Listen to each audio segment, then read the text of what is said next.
In this video, I will take you from beginner status as a prompt engineer and take you to an advanced level with just a few simple prompts that you can use at home. Let's get into it.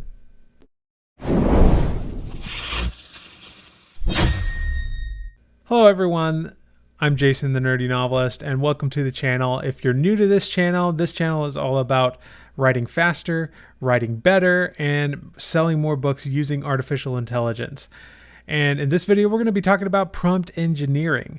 It's a phrase that's been floated around a lot. It's becoming a new job now. There are actual job listings for prompt engineering. So the more you can learn about this, the better, because it might set you up for work in the future when the AI overloads take over. But what prompt engineering is, it's basically the idea that garbage in, garbage out, right? If you're working with a large language model and you're only giving it very simple, very dull instructions, you are not going to be getting good output from that. However, because it's trained on such a variety of things, if you can zero in on a more specific form of writing or information that you want it to talk about, then you're able to get a much better result from your prompt. And sometimes it can take some work to figure out what that prompt should be. And thankfully, I have done a lot of that work for you, and I've done a lot of studying. And so I'm just gonna show you a few basic prompts to get you started. This will be the first in a series of videos, I hope, on prompt engineering. I'm starting kind of basic, so if you're a little more advanced, that's fine. You can stick around to review what you haven't, to review this stuff so you have it in your mind as we go forward. Or you can go ahead and skip it. I won't be offended if you do that, although please do stick around if you want to help me out, because that helps the YouTube algorithms, okay? So let's get into ChatGPT.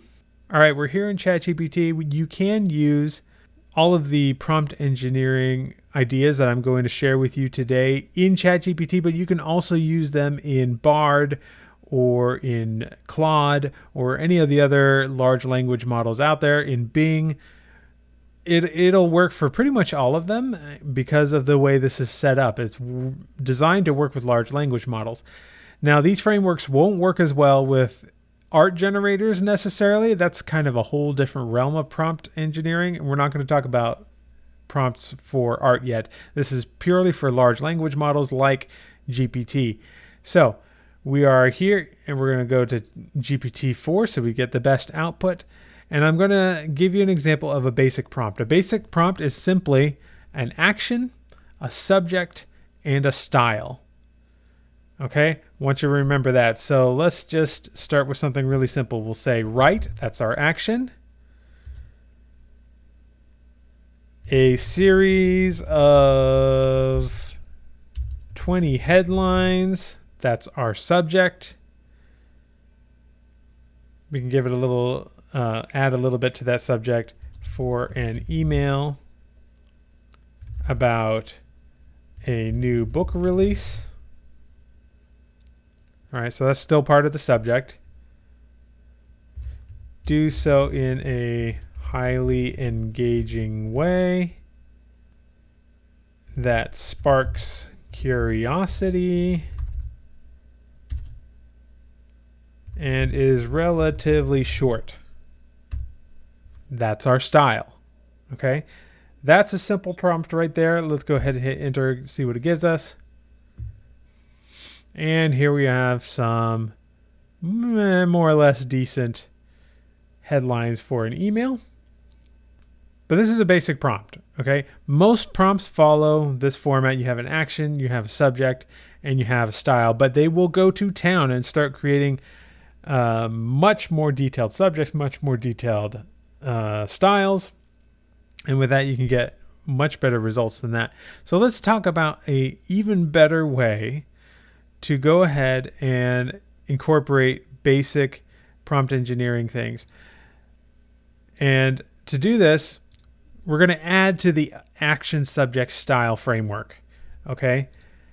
And instead, we're going to start with context or a role, okay? Now, this is something that kind kind of got started a while back as people were playing with these large language models. They figured out that this really works to give ChatGPT a role or to give it context about what we're doing. So context could be like, I need to create a whole bunch of really awesome email headlines for a new book release. The book release is about this.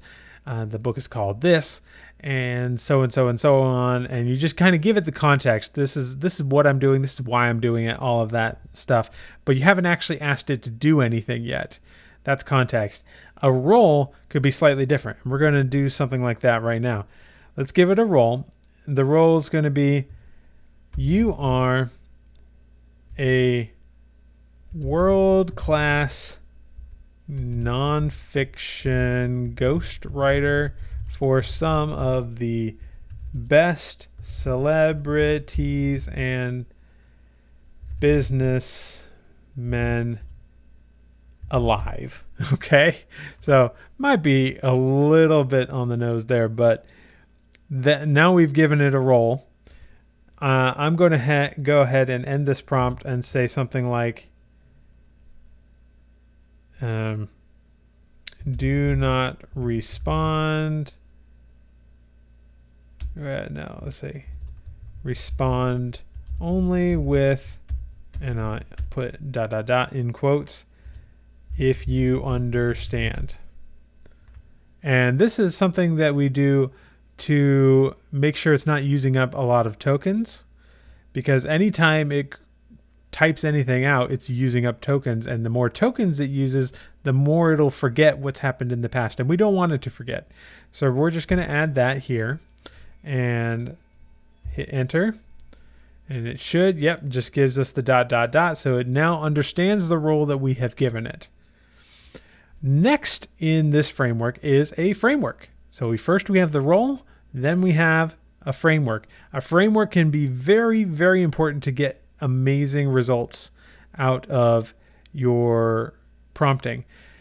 A good example of a framework that is typical for writers is an outline. So I could say, give me a outline of a book with this and this and this in the 12 steps of the hero's journey. That is a framework. Okay, I'm going to give it a framework that thankfully it already knows. But if it didn't know, then you could supply the framework and then it would be able to understand that. We're going to be writing a chapter of a nonfiction book about how to combat burnout as a writer. We're going to do so using Russell Brunson's hook story offer framework. Now, if you haven't heard of this, as a side note, but Russell Brunson's books, the first one being .com Secrets, and then Expert Secrets and Traffic Secrets. This is a side note, but I got to mention it. They are, in my opinion, the best books on how to create an online business in the world. I do have some affiliate links down below that you can check them out. Specifically, .com Secrets is where I would start, and it's where I learned about this hook story offer framework. It's absolutely mind-boggling stuff, and I really do mean that. I've got all of his books on my shelf back here, and actually there's some of the few books that I have a physical copy of, I have the ebook copy of, and I have the audiobook version, and I eat up everything that Russell Brunson produces. So if you're interested in starting an online business, I recommend checking out his book in the link below. But for now, we'll just go ahead and use this framework. I'm just going to add respond only with ... if you understand, and it should just give us another ... Okay. The story and here is where we get back into the prompts that we've already been using, the action subject style prompts. The story we're going to be telling in the hook story offer framework is about my own experience with burnout from working too hard on a book that ended up making no money. It was a time when I couldn't get anything done, to the point that my wife asked me if it was a sign I shouldn't be a writer. True story. And I thought she might be right, but it wasn't that. It was actually burnout. Then the offer should be related to the solutions I found to get over burnout. And now I'm just going to give it a more specific instruction. Write an outline of this chapter. So you can see I kind of mixed up the order of the action subject style there. I put the action at the end, but that's the general idea. Now I'll add the style. Use the style of Russell Brunson's books, just because why not? And let's see what it gives us. All right, it's given us a very good outline for this chapter that uses the hook story offer framework. This is so much better than if you had asked it to just write a chapter about XYZ. It's so much better if you give it that framework and the role of being an expert ghostwriter. So now we can continue this and say, write the hook section of that outline. Remember, action, subject, style. We have write the hook. That's the action and the subject. In this style of Russell Brunson's books. And let's go ahead. By the way, if you saw my video about using other people's style, I don't particularly recommend that you use a living person's style in your books because, you know, there's some ethical reasons behind it. But I'm just doing this for demonstration purposes.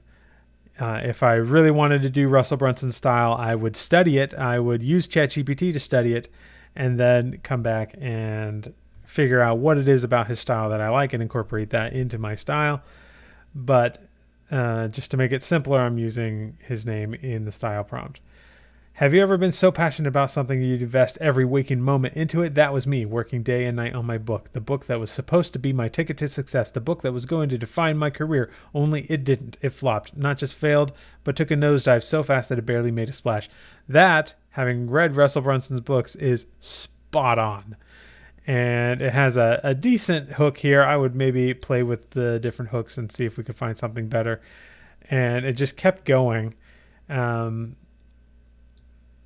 And then my wife asked the question. Yeah, so it's done a really good job here overall of looking through this hook. I would, again, play with the outline and everything. But when you give it this format, if you give it a role, you give it a framework, this output that we have here is so much better than what we would have gotten otherwise. And so this, I think, is the secret to getting started with prompt engineering, is just using this framework of role, framework, action, subject, style. And if you can do that, it's going to end up being so much better. I hope that helps you, and we'll see you in the next video.